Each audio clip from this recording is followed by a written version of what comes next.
perspective. Yeah, and I hadn't even thought about that until you said it, but you're right. The podcast is called Guide to the 21st Century because I think on some level we understood that the 21st century sort of needs a guide. Right. It needs, and that's not me saying that we are the guide. The world needs us. Yeah, That's not me. yeah. It's not me saying that the world needs us, but it's me saying that I think there are a lot of people right out there that they just don't know what to think. Yeah, They yeah. just don't know what they're doing.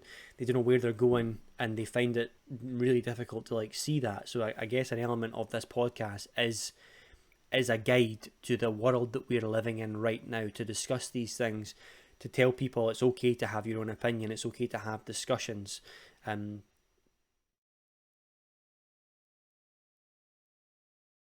3, 2, 1. Episode 13. Unlucky for some. Maybe not the Lucky. best episode to choose to do our first special. So I think there are some outcomes of this episode that may not be particularly favourable. For us, maybe not. I think we might come across as extremely uninformed, but that's what we're here for. Yeah, it's a learning podcast after all. Remember? So if you didn't know, this is Guide to the 21st Century, a conversational podcast between two friends, Lewis and I, as we discuss topical issues and try and navigate the minefield that is life in the 21st century. Each week, Scott and I went away and thought of a topic, and we've actually then brought that to the podcast where we've discussed it amongst each other, broken down our topics, disseminated our views, and the aim is really to try and reach some new conclusions together that we might not have reached on our own. Yeah, so bit of a special episode this week, one we've been planning on doing for a little bit. We thought we'd take this episode to do the political compass test. Yeah, that's right. We find that on this show we end up speaking about politics quite a lot. And I remember even in episode 1, you and I specified, we talked around at length around about 5 minutes for the intro that, we're not talking about politics, guys, but week after week, we seem to keep approaching these same issues. And what it was quite a while now, we came up with the idea we wanted to do this political compass test, just for a little bit of fun more than anything. And in addition to that, also hopefully do a little bit of research to see if there's actually some truth to this. Yeah, because the political compass is one of those things where I've always heard about it, and I tell you this all the time, where I read about what the quadrants and what the directions mean. Yeah, When you think about left and right, you think about authoritarian, libertarian, and all these words. And if you try and research them, I always find that I just go into rabbit holes that eventually lead to more and more words that I don't know what they mean, and it becomes so abstract that just unfollowable. So I guess we're trying to do a brief summary of that as well as take the actual test itself. yeah. I don't know. I really don't know how much knowledge we're going to gain in terms of understanding the ideologies. Just because you're right, it's one of those things. It's like neither of us have any experience in politics. It's not really an interest of ours. We more prefer talking about people's reactions to politics than the politics themselves, I would say. And when it comes to trying to understand these things, the variations between totalitarianism versus anarcho-capitalism, that type of thing, it's just so many words, and it feels like there's actually a huge barrier of entry to even understanding this field. So I guess we're basically going to try and go through this test and answer them just using the knowledge that we already have, and we're also going to be taking the opportunities to actually kind of talk through the questions with each other, so we both more just share each other to see how we understand these questions in the same way. And I think the idea is what we're going to do is we're not going to tell each other the questions that we're answering, but then at the end we'll both reveal where we are situated on the test, and also after that see if we think this is feasible or not. Because as I said, we're both jumping into this with relatively blind eyes, but we don't really know too much about this. No, so it's defined as a test, but we should probably say the Political Compass is a website that's been kicking around for a number of years now, which kind of puts you on a 2-axis graph in terms of your political ideology. So it's not so much like questions, but it measures your responses to a set of 62 propositions to try and rate your political ideology in terms of your economic leaning and your social leaning. So there's 4 quadrants, and I'll put this up on the page just now, Right. which you can place you in, with left and right going along the left and right axis, funnily enough, and authoritarian towards the top and libertarian towards the bottom, and it kind of fits you into this 2-axis system. My knowledge, yeah, that's what it is. And my knowledge is that basically this kind of extension of left versus right came about because people started to realize that describing political, adversaries and opponents in terms of right and left is it's kind of short-sighted. Apparently, like right and left go all the way back to revolutionary France. I don't know if you read about this, but basically No. there was like the old nobility before the revolution that sided with the royalty. They were the conservatives, so they're the ones that wanted to instill monarchical power, and then you had like the nobles and the merchants, which are basically trying to overthrow this current ancient heretical system to instill their own values. And this is basically where the initial concept of right and left came from. However, it doesn't take into account, like we said, this whole concept of social views as opposed to your economic views. So hopefully we'll by answering the questions themselves, we'll have a bit of a more understanding of what this actually means. Because to be honest with you, I have good, vague understandings. Like I know that, for instance, like people say people on the right like small government. I know that people on the right prefer like independence as opposed to government control. But like in terms of if you were to ask me what is, when you're talking about right and left, what do you actually mean? I don't think there's any solid answers out there that aren't somewhat anecdotal. Well, we speak about the left and the right quite a lot on this podcast, and those are they're almost kind of like general statements. And when it comes to talking about you and I, saying like left and right doesn't really mean anything because individuals have different responses to each situation that comes around. Mm-hmm. So we'll sit this test and we'll inevitably have right leaning and left leaning tendencies somewhere, and we'll Mm-hmm. have authoritarian and libertarian leaning somewhere. I feel like these tests are more designed for general populaces. Like once you get more and more information, it's a better indicator Sure. of how the general population will go. But when you and I talk about like left and right, we kind of tend to generalize it a little bit because that's the only way to really do it. You can't really speak Yeah. specifically about individuals when you talk about these issues. But I kind of thought left and right, I just thought about it as one axis. And then as soon as you start researching it, it actually turns out that looking at people in terms of are you left and are you right, that immediately starts to like break itself down because you're just measuring someone on like one variable. And Mm-hmm. that's not really possible when you look at the spectrum of someone's personality. So even when we look at this model, it's like two variables. It still seems a bit shallow, but it's better than just looking at things in terms of you're this or you're that sort of thing. Yeah, yeah. So that's something definitely worth mentioning right at the start here. Like the initial model for like trying to understand politics was just left and right, and someone came about with this extension of making it into two dimensions by taking into account your social right or leftness as opposed to just your economic. But the study of trying to understand your political alignment and to come up with models for how someone will politically vote and like view the world is like an area of science that politicians and like scientists do study all the time. And I don't know if you saw, but like there are actually like models that take this up to like the 10th and the 20th dimension to try to make multivariable models of how you interpret the world. And it's no longer just right left, authoritarian, libertarian. It's also weird concepts like your flexibility versus your like stubbornness and all these crazy other facets to try and model a human being in order to predict how they're going to vote. I think probably what we're going to find out is that human beings are just too complex to try and sum up their ideology with a test of 60 questions. I'll be very Yeah, curious though if we're actually picking up on that while we're answering it. yeah. It almost seems like the test itself tries to like generalize human beings. When, like I say, the people that take these tests are individuals, and each of the specific propositions that the test puts forward that you have to react to everyone's going to have different experiences with. There's no way to predict with 100% certainty what someone's going to think Right, on of one course. specific issue based on the rest of the issues that they also think about. Hmm. So I think when we're taking this test, it'll be interesting to see where we sort of generally lie in the test. But I'm probably not going to put too much weight into, like, it's not Sure. going to affect how I think about things or anything like Yeah. that. It'll just be a good barometer to see what sides we do lean towards when we are taking the test. Yeah, yeah. I think it's worth mentioning as well, is that see when we're talking about right and left, that you like, and we have mentioned this before, and you're like, exactly, you're right. No two people, like you could have someone on the left, another person's on the left, and there's no way they're gonna see the world in the same way. Everyone is completely individualistic. What these like political compass tests, what they're really trying to do is just look for the common traits among a set of people that identify a certain way. So like a bunch of people that identify left, they might on the whole prefer government to have more intervention.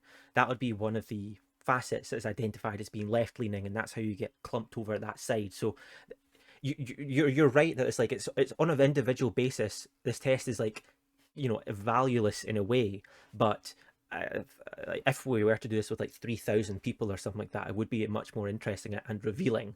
But yes, taking the test itself is the best way of learning about it, I suppose. So that's what we're here for.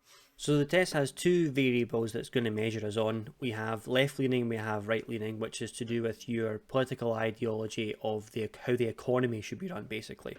Right. Where left is defined as the desire for the economy to be run by a cooperative collective agency, which could be your government, or it's most often the government, but it can also be a set of like communities, sort of like groups of people, almost like this collective group of people that are making like decisions. While you can look at the right as the desire for the economy to be left to individuals competing with each other in organizations that kind of form like private entities, sort of thing. Mm-hmm. So I think that's sort of like widely known when it comes to like left and right. I think when it comes to like the right advocating for like less taxes and stuff like that, and for the left sort of advocating for more like universal healthcare, for things to be controlled by the government, for funds to be given in and to be spread across everyone. Mm-hmm. Those are the facets of left and right that are sort of known. But I think the other axis, which is the authoritarian libertarian axis, is sometimes kind of lumped in with that, and that's where the perception of like left and right sort of starts to skew. Yes. Because you have an issue like pro-choice, for example. When you come to like abortions, some people are pro-choice, some people are pro-life, and some people skew that axis to say, well, right-leaning people actually think that they're pro-life, and left-leaning people are pro-choice, when that's not necessarily true, because it's a totally different variable on the axis. So the other axis would be authoritarian libertarian, which measures your political ideology in terms of a social sense, and it's to do with sort of the amount of personal freedom the system you live in would allow. So libertarianism would be the belief that personal freedom should be absolutely maximised, where authoritarianism is the belief that authority should kind of be obeyed, and the rules and the doctrines that the government or the organisation would set should be obeyed in its entirety. Control. Yeah, you're deferring control of your life to an authoritative position. But there's also like, you're right, but isn't there also like a kind of a social or cultural aspect to it as well? People tend to find that the more libertarian they are, the more that you believe effectively in like equality, like gender equality and race equality. That isn't that also, because that's a social welfare, that's a social concept. So are we saying that that's more libertarian, I presume? I would think so, especially because a lot of the governments in the world don't advocate for equality in that sense. There are a lot of places that don't have like gay marriage as a legal right and things like that. So I guess if you're libertarian, you'd be more inclined to say that socially we should be equal. Yeah. So, but if you're authoritarian, you're more likely to listen to the rules and the doctrines that have kind of been set out as they are at the moment. Yeah, I guess you can look at it from like if you look at it in terms of just pure freedom, having the choice to make decisions regarding like your personal, like how you identify and how you act your life, is a libertarian viewpoint. The belief of there being a set of control of that is inherently authoritarian.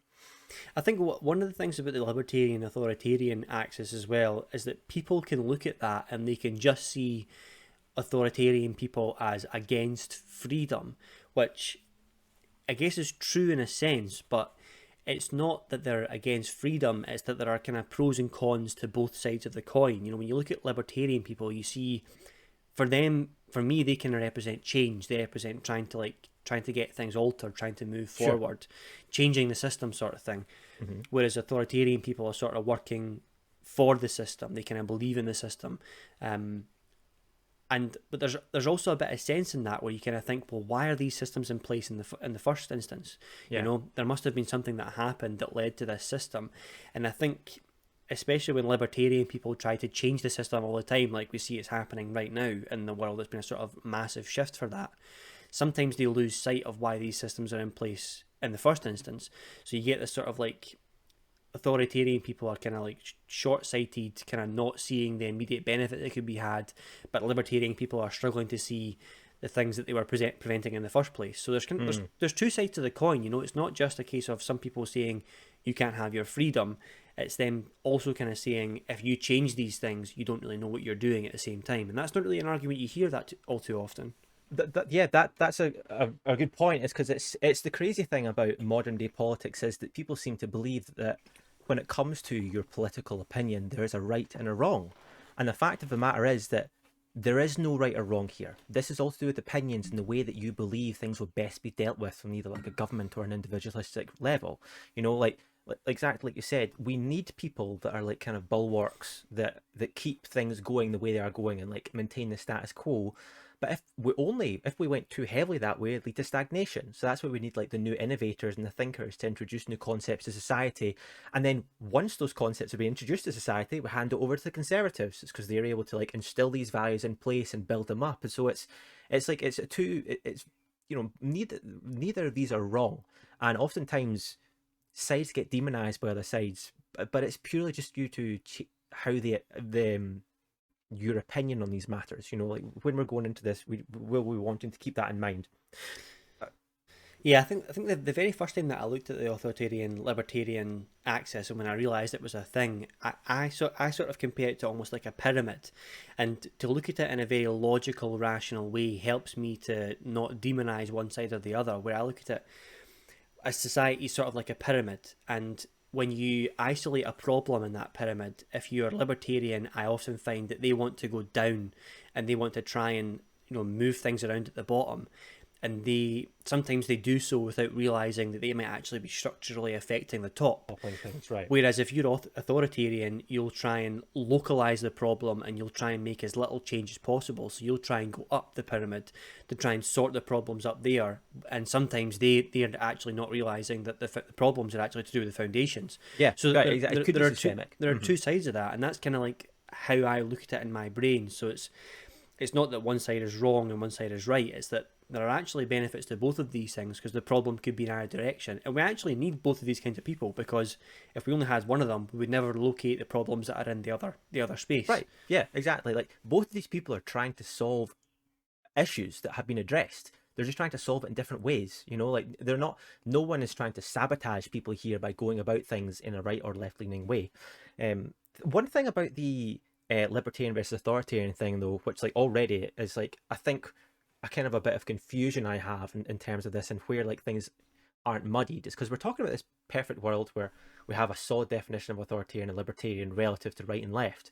But like my understanding I've had of like economical right and left is that the right the right want less government control when it comes to economics, you know, right, in terms of still coming in with the market, and the left want more state control. This is like the classic capitalism versus socialism.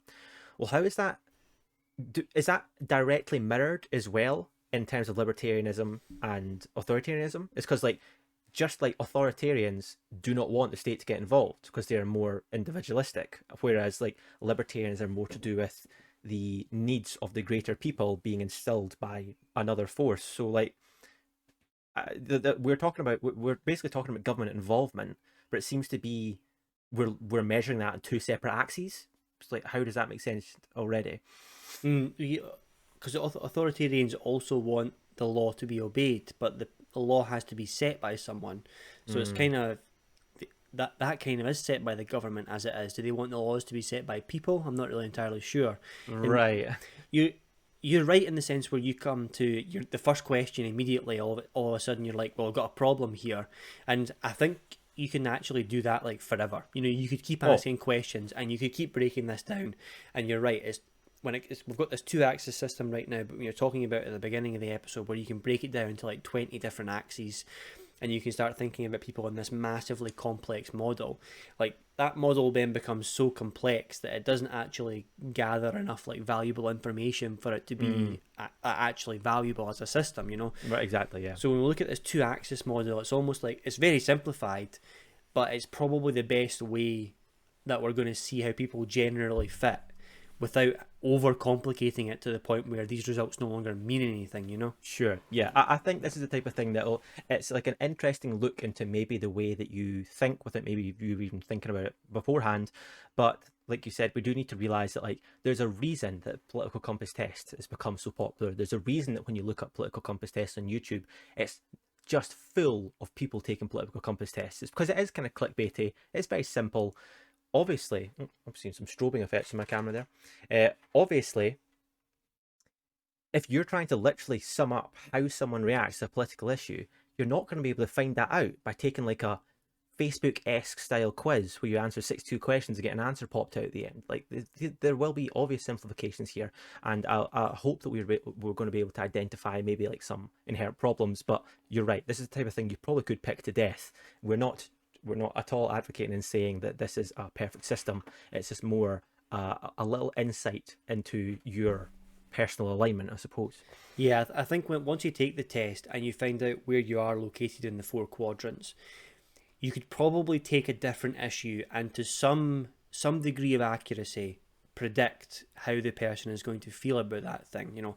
And, Some degree, sure. Yeah, so and especially generally, I think if you were to look at like thousands and thousands of people and they had their general point on if you average their point on the political compass, like you could probably take another issue that you haven't asked them about and generally you would predict correctly how they would feel as a group.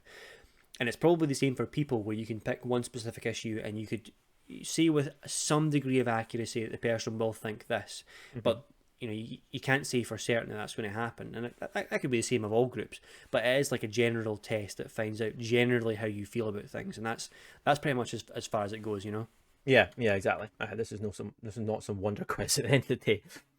No. So what do we think is good about this? Why is this a good thing for people to do? Why do people enjoy watching it? Oh well, I think those are two separate questions. Why people like watching it is very different from why it's good. It's because Sure. I think in terms of why this is good, like I think your political views, which are based in like quite a deep part of the way that you view the world. I think it's a great having awareness of those. It's because the way that you think about things is directly influenced by our politics. You know, like I remember I read an example earlier on. I was like, imagine this is like an extreme example. So imagine like a tribes person, you know, back before we had like modern technology and that type of thing, and they lived in a hunter-gatherer environment. In that type of environment, it made sense for everyone to be egalitarian, which basically means they shared everything and everyone was exactly equal because they were running on so little resources on each day that they were going to run out of food. And if someone tried to like hoard things, it's like more capitalist society type of thing, then like things would just break down. So the way that these people view the world is based on their needs, and that basically refers to that is what manifests as political views. You know, the way that we like if we were to hear about I don't know a new decision that a country is making, whether we think about it or not, we would be tying that in with our personal political views, and that'll change how we think about something, and how we think about something affects how we act on things. So like having an awareness of politics, or at least how your mind thinks in terms of politics, I think is super important. Yeah, and having an awareness of what other people think as well, I think is also important because there are a lot of people that have their opinions on things and seem to just treat their opinion as like righteous, and when other people think something else, they perceive them as being wrong almost, and it's not a discussion anymore. It becomes like an argument. So to be able to know your own political alignment, but to also know everybody else's political alignment as well, I'd imagine would be quite enlightening. So I quite like to see other people's political alignments because it forces me to think about things from a different angle, from a different perspective, because obviously I have my political alignment and I have the way I think, which is based on the environment that I grew up in and the environment that I've been in my entire life. And it's impossible for me to perceive a different environment without somebody else coming and telling me what it was like. Exactly. And that in itself will then affect my ideology because I will then be able to take into account more environments. So it comes from a space of knowledge at the end of the day. You know, we speak in this podcast about education is so important, and knowing these things is almost just a another step to knowledge. You know, if you were aware of how your country or how your people generally felt on the political spectrum, you can kind of base your policies around that, which I don't think is something that happens, to be quite honest. Yeah. But in a perfect system, that would be a really good way to sort of generally make policies based on how people felt. I suppose what we're talking about is actually like enhancing your sense of empathy. You know, you can understand why someone's voting or thinking along a certain political view. That already tells you something about their background, about where they've come from, the reason why they're doing things in the first place. It's exactly. It's just you're right. I was very much coming from it in terms of understanding the way that you think, but if you see a political view that you're like, what the fuck, that's absolute bullshit, but then you find out millions of people think that way, it's like, there's probably something to that I don't currently know or I don't understand. And therefore, it's worth reading about already, just from that alone. Yeah, and not immediately demonizing that based on your initial reaction as well is probably good. If your conclusion is that political outcome is bad, then that's fine. But if that's like the outset of your discussion, then that's, it's not a good place to start with, even at the beginning. Yeah. So what is the answer to why people like to watch these then? What is that? That isn't. Don't you think that's just one of those? It's the same reason that like bullshit quizzes like "What's your Harry Potter house?" are so famous. Don't people just like that type of shit? What's your color? What's your like Facebook quizzes, man? Like these things are rampant. Just because like people like just knowing about themselves, right? Critical analysis at its best. I ask you why people like this, and you go, people just like this shit. They just fucking like it. They like it because it tells them about themselves. And everyone's favorite subject in the world, whether they know it or not, is themselves. Sure. So that's where I think it comes in.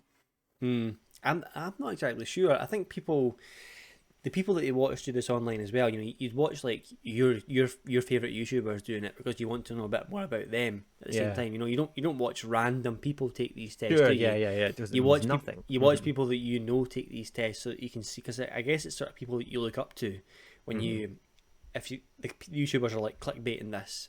It's to show their fans, just to get their fans in. Their fans want to know how they think and how they feel, because for some reason that means a lot to their fans. You know what I mean? Yeah. It's like a parasocial relationship where it's like, I just want to know you more, even though you're not really my friend.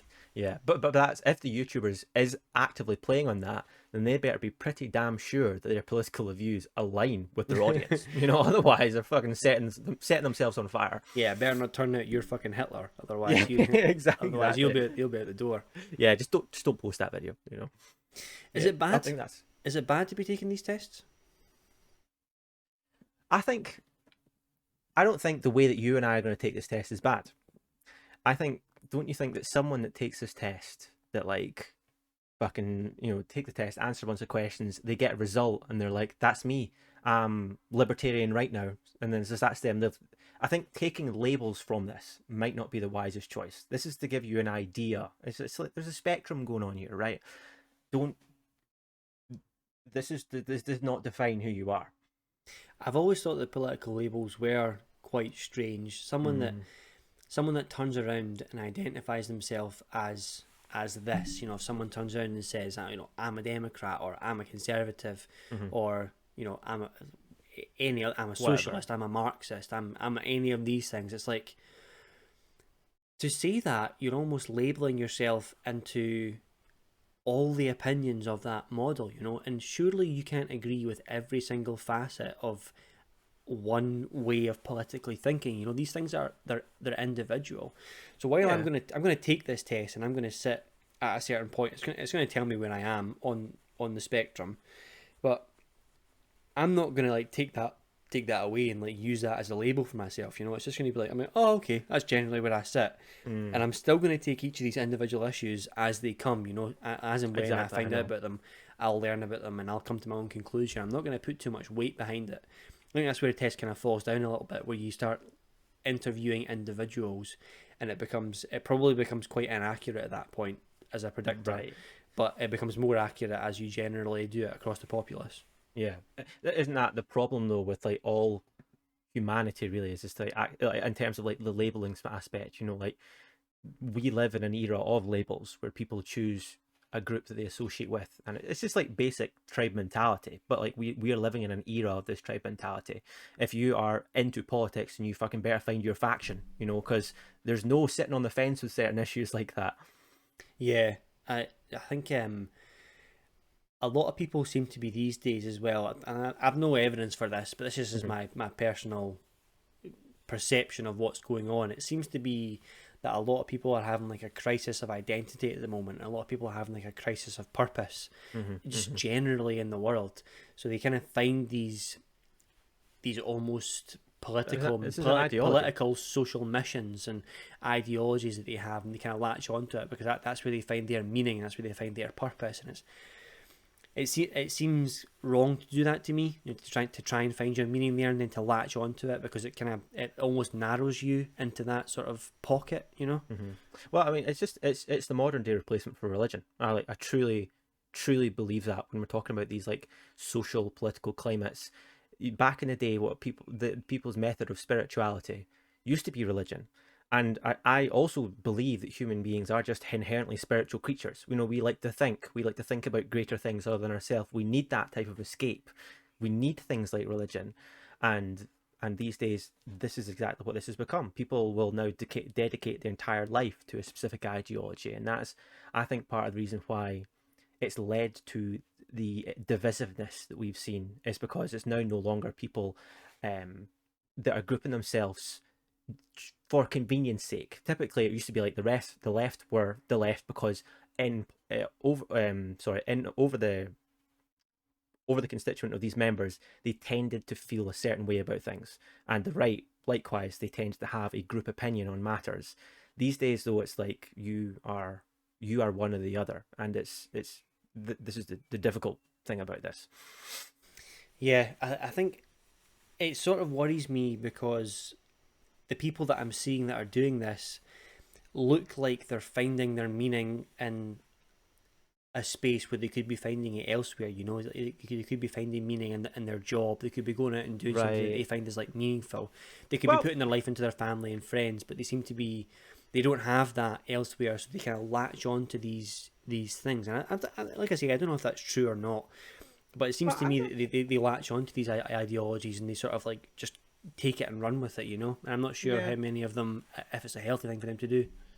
I don't think it's healthy, but I understand why people do it. It's because, like, see, when we're talking about ideologies, like for instance, like a political party or like a particular woke group or a alt right group or something like that, they're sticking with beliefs with the intention of like changing the world. They want the reason that someone actively goes out and protests something. It's because they want to see a change in the world, and like must be something really affirming for a human being to think to like dedicate their life to in that way in which they actually will. You're right. It would probably be much more beneficial for someone to like work on their personal relationships, work on their family, work on their job, these type of things. Hmm. But I get it. I can understand why it would be alluring to a certain type of person. Yeah, there is something noble about it. There's something Mm-hmm. noble about sort of sacrificing parts of your life to try and make the world a better place. You know that there's Mm. something morally good about that. I think, Yeah. and the people It, that it, do want to do that, you do have a bit of respect for them.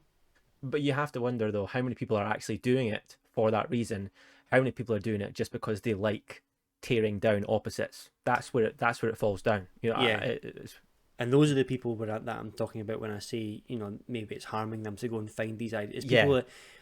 that it worries me that these people just they're not finding anywhere else to fit in. They're not finding anywhere else to do these things, and they eventually cling on to something like this, and it becomes their personality. You Yeah. know, Hmm. I Hmm. am a socialist sort of thing, and that then becomes them, and it's all of their circles, it's their work, it's their friends, it's their family, and they just ostracize everything else, and Hmm. it seems a bit damaging in that respect. Yeah.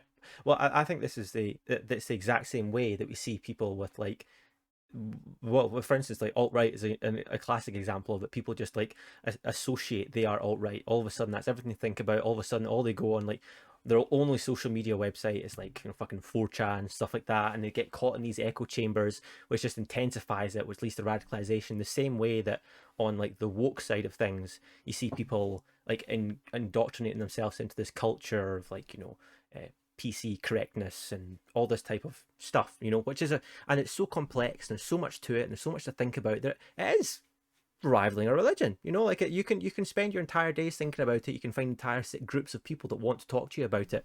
So it's weird like that. Yeah, in the same way that religion was something to like base your life around. Yeah, it has almost become the same thing where these political movements they're almost like a way of living, and they give you like a purpose to live. it's how as well. you find meaning in life. That's exactly it. It's because we are going through. Well, I don't know if this is true or not, but it feels like we're going through an era of like a crisis of faith. People don't know what to believe in anymore. People don't know why they're waking up every morning and going to work. People don't know what's the fucking sake of this anymore. It seems like the world's getting worse and I'm doing the same thing every day. People need something to cling on to, and it's a shame. It's because it feels like to me that what's happening with like these political, well, not even like political groups, but ideologies, is that it is inherently damaging, like you said, and it's such a good opportunity for people to do good. I don't know if there is a version out there. Like I'm trying to imagine, like if we lived in this a highly secular climate and it was religion and most people dedicated their life to religion, would these people actually be going out and making the world a better place, or would it just be as potentially toxic as the like online political environments we see now? I don't know whether there is a good out of this for people to dedicate themselves to some higher meaning like that. Yeah, there's definitely something to be said for this sort of crisis of purpose that I think people are going through. It's because you're right when you say people are like waking up and they're not really sure why they're doing it anymore.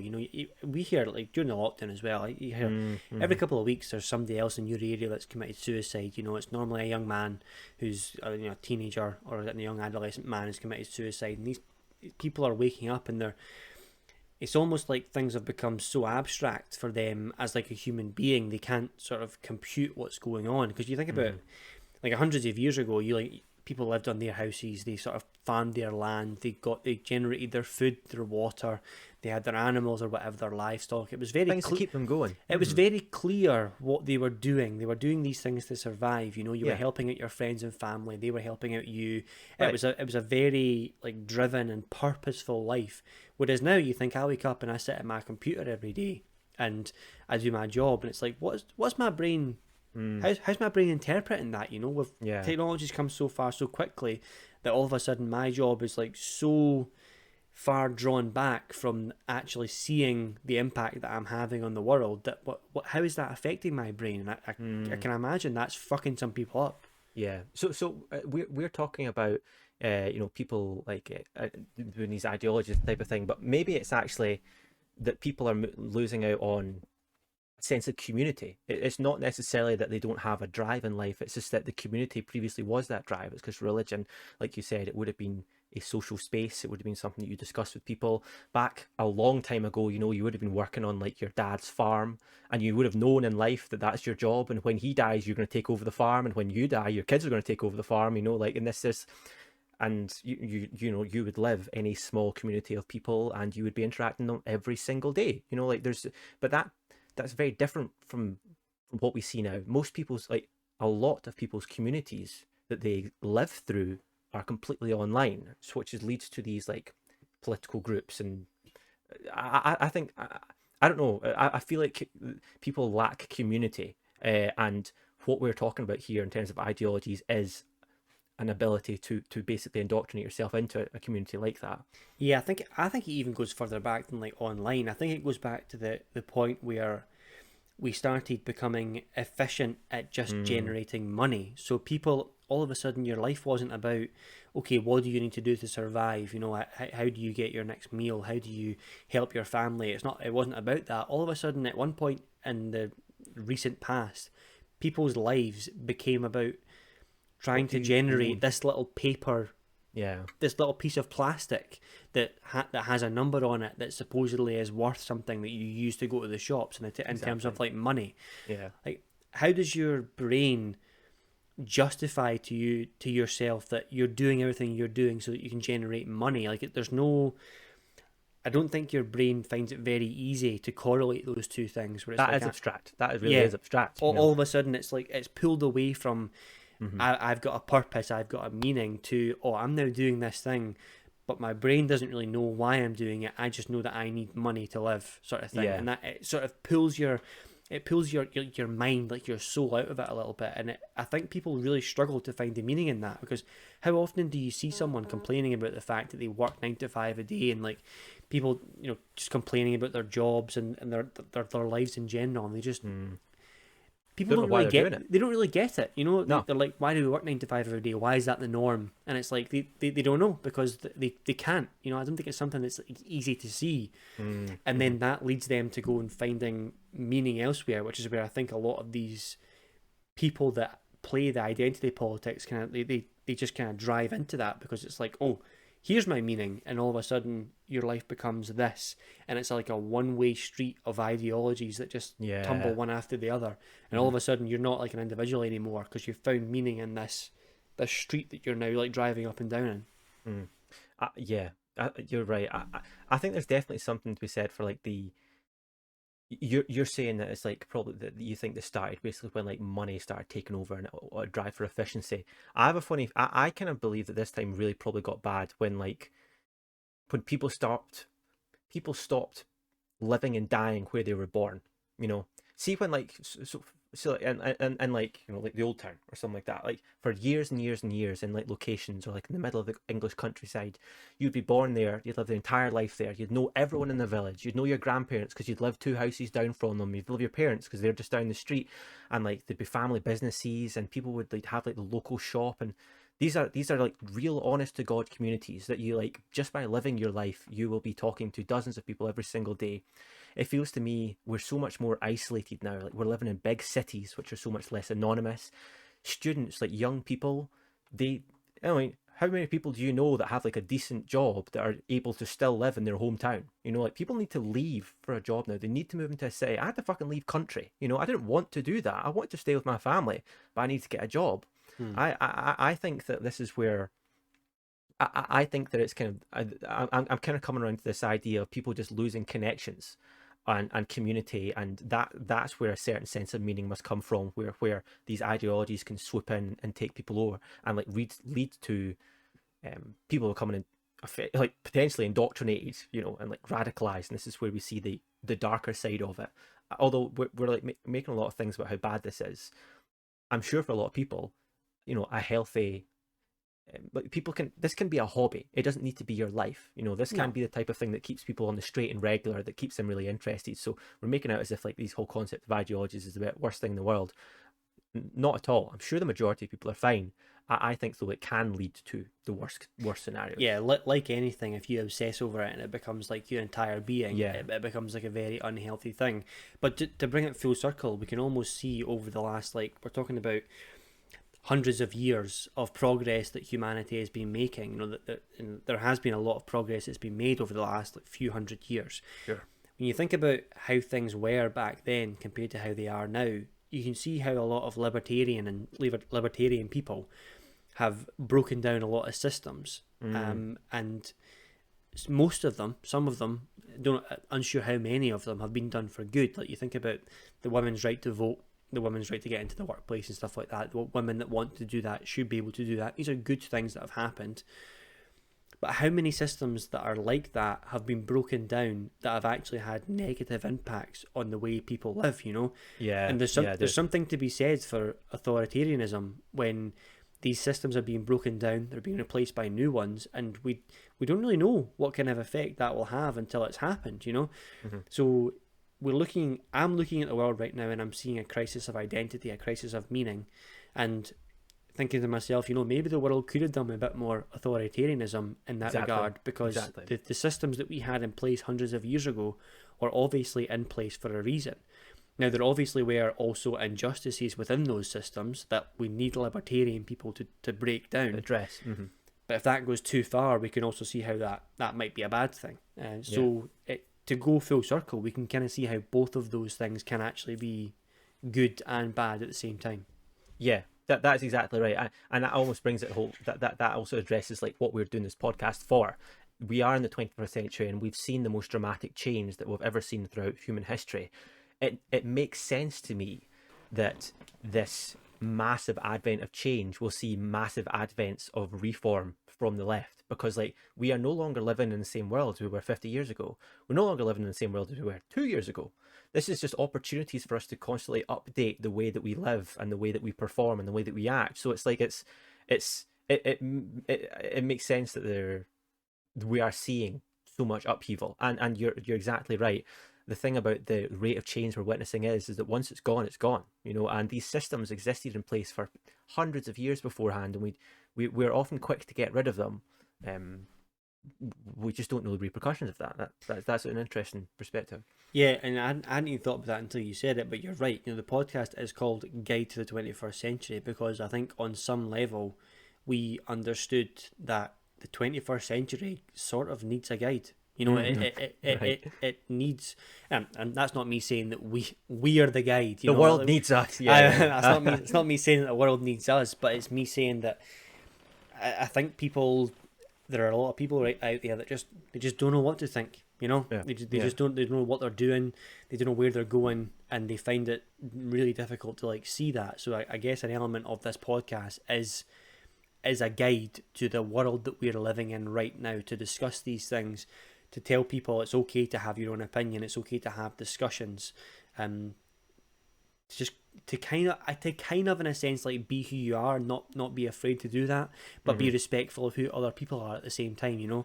It's a sort of updated way of living in today's society. I think that's sort of what we're going for here. Right. Yeah. That's exactly right. There's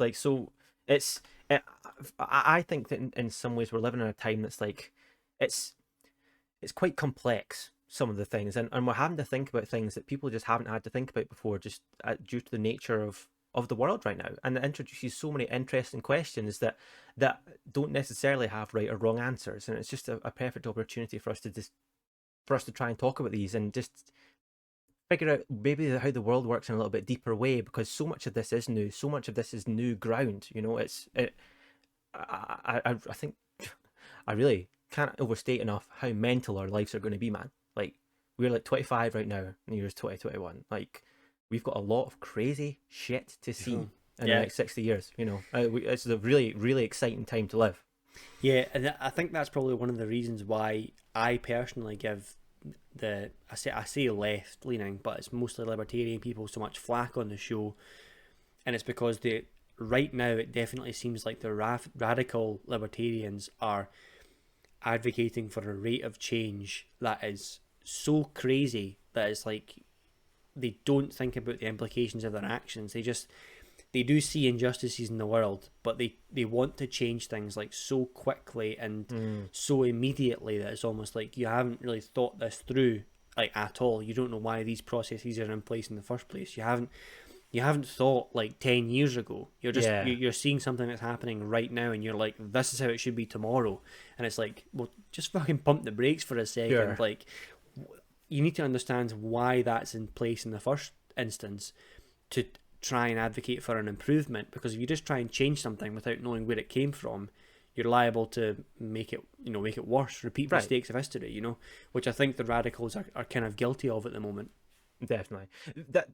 That's actually just kind of triggered a thought which I've never occurred to me before. It's quite interesting. So I think we're both in agreement that it oftentimes feels like, when it comes to national policy, in terms of the social side of it, it seems often that these things are rushed and not given due thought. For instance, we've had so many conversations about trans and gender and sexuality, and it's one of those things that laws are coming out without a true understanding of what we're really talking about. So it feels like this is kind of breakneck.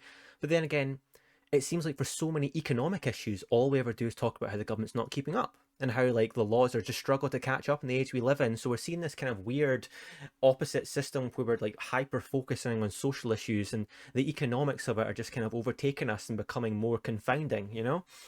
Yeah, it's probably a consequence of the popularity vote that is the democratic elections. At the moment, the social issues they're what grabs the news. It's not really about economics anymore. The social issues are the one that's grabbing the headlines, so the most clickbaity. They're getting the most views. So these are the policies that are being rushed out the door because as a politician, you want to be seen to be doing something for the issues that your voters feel strongly about. So they rush these policies out the door in an effort to be popular, to win more votes. And that makes sense. Because the voting system is only 4 years, 4 years here anyway, it's sort of, you don't really have enough time to in that 4 years, you don't really have enough time to go back, research the issue, take that to the public, get the opinions. You know, it's sort of like the next election is right in the corner. You know, do something like get voters We need up to start preparing now. already. Yeah, Like yeah, you're yeah. only getting 10% of the vote right now. Make that 12 in 2 weeks, Right. sort of thing. You know what I mean? Yeah, yeah. I hadn't thought about that. That's a little bit concerning, I suppose. Yeah. So Anyway. you've also been researching some critiques of the political model, though. Yeah, yeah. So we can go over that now, I suppose, and because it'll inform us a little bit when we're answering these questions. One is kind of more general, and this is just how it comes down to trying to come up with a model, that determines someone's political alignment. It's because, like we said earlier on, it's just an impossible task. On an individualistic basis, you will never ever be able to accurately predict how someone reacts, and that's because people just, some situations just don't fall under these laws. So I have a really great example of where, like, the authoritarian libertarian axis breaks down. It just doesn't make some degree of sense. It's because, well, imagine we've got someone who's libertarian right, so light leaning economically, but libertarian. So that's where someone that's like hyper individualistic, believes that they have the right to do whatever they want within, like, a libertarian right framework. It would be perfectly acceptable for someone to sign up with a consenting other party to have complete control over that person's life. You would be utilizing your personal free will and using your own intelligence and wit to make a decision overseen by two partners without any government control. Effectively, what we're talking about is the ultimate expression of freedom, selling yourself to someone else.